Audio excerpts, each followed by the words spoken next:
Hai, perkenalkan aku Rahmanurul Hairani dari kelas manajemen malam B1. Pada kesempatan kali ini aku akan membahas materi mengenai analisa laporan keuangan.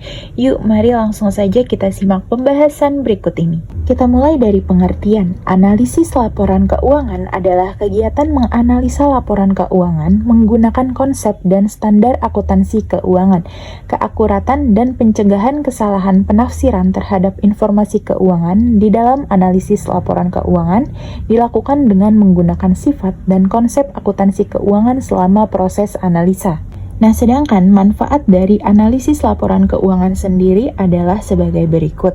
Yang pertama, untuk mengevaluasi hasil kerja divisi atau departemen dalam suatu perusahaan.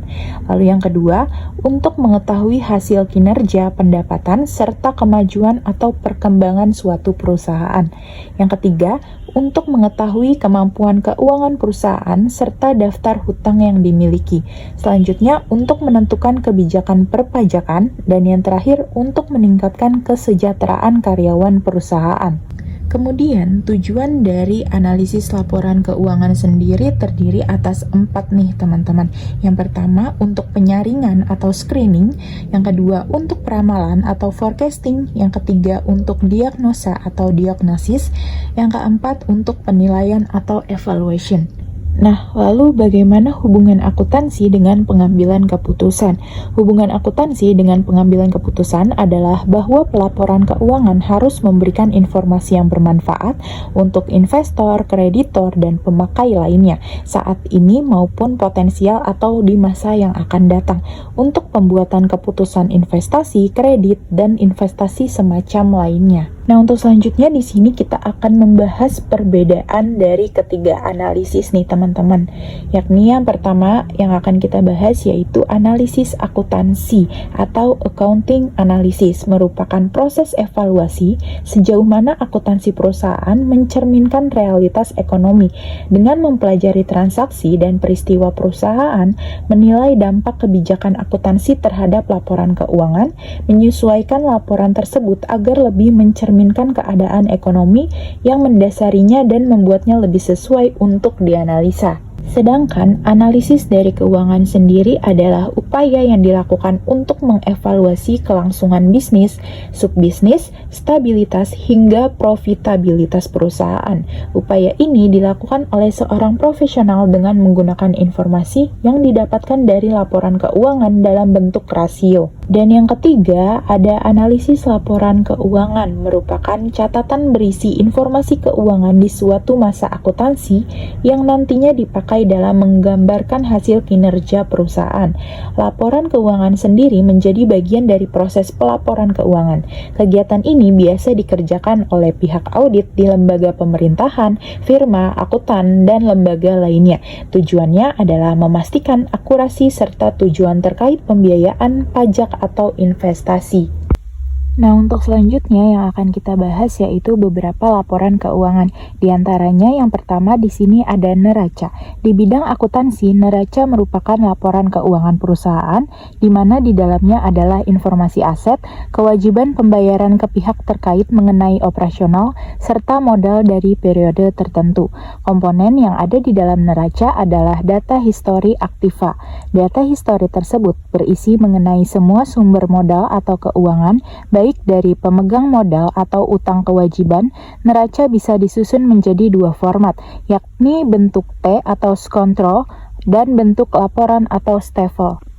Yang kedua itu ada laporan laba rugi. Laporan ini akan memperlihatkan situasi finansial perusahaan, apakah sedang dalam kondisi rugi atau untung. Biasanya ada banyak catatan kerugian dan keuntungan perusahaan di dalam laporan ini. Catatan tersebut diperoleh dari hasil penjualan produk serta beban yang dikeluarkan perusahaan. Laporan ini umumnya dibuat di akhir periode perhitungan akuntansi atau akhir tahun. Laporan laba rugi juga dapat memudahkan investor saat mempelajari dan memahami kinerja suatu perusahaan. Format laporan ini terdapat dua, yaitu bentuk langsung atau single step, serta bentuk bertahap atau multi step. Lanjut yang ketiga, di sini ada laporan perubahan modal. Ini akan menunjukkan penurunan atau peningkatan modal bersih di suatu periode. Pembuatan laporan ini memerlukan laporan laba rugi. Ini disebabkan karena akuntan harus memperhatikan nominal modal pada akhir periode sesudah dikurangi rugi atau laba perusahaan. Dan yang terakhir ada laporan arus kas. Laporan ini akan memperlihatkan akuntan atau manajer seperti apa kas perusahaan dipakai selama ini.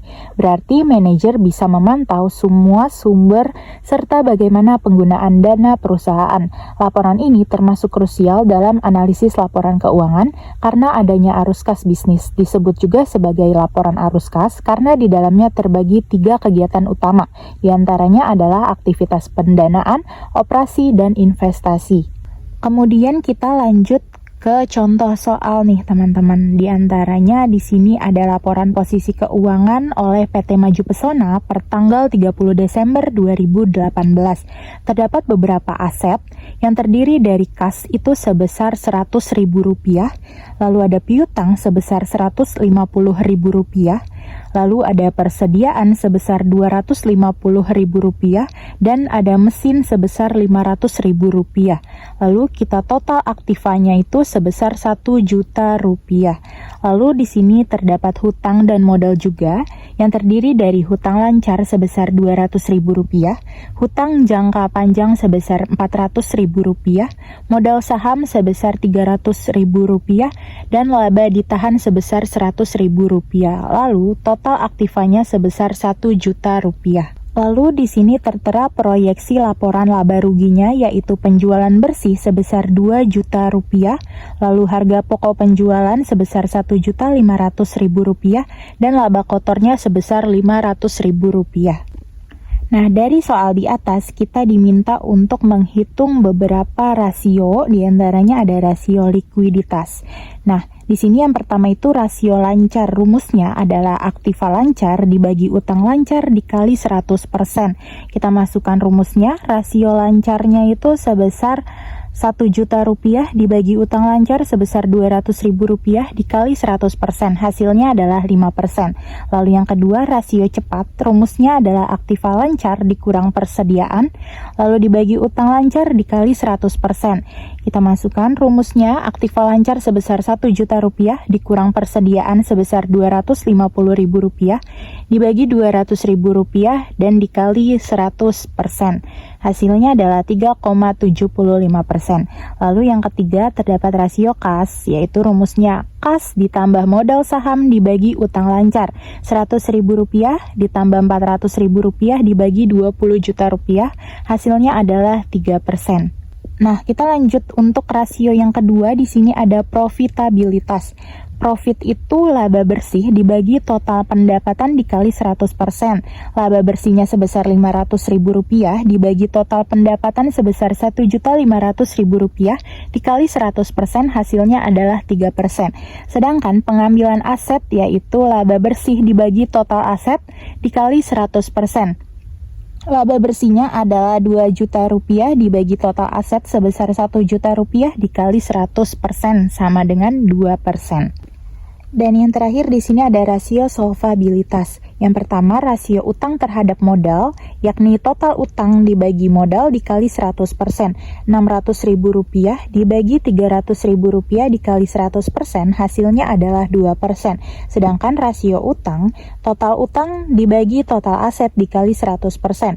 Rp600.000 dibagi Rp1 juta dikali 100%, hasilnya 6%. Mungkin cukup sekian mengenai materi analisa laporan keuangan yang dapat saya sampaikan. Semoga kedepannya materi ini bisa membantu dan bisa menambah wawasan untuk teman-teman semua. Kurang lebihnya mohon maaf. Wassalamualaikum warahmatullahi wabarakatuh.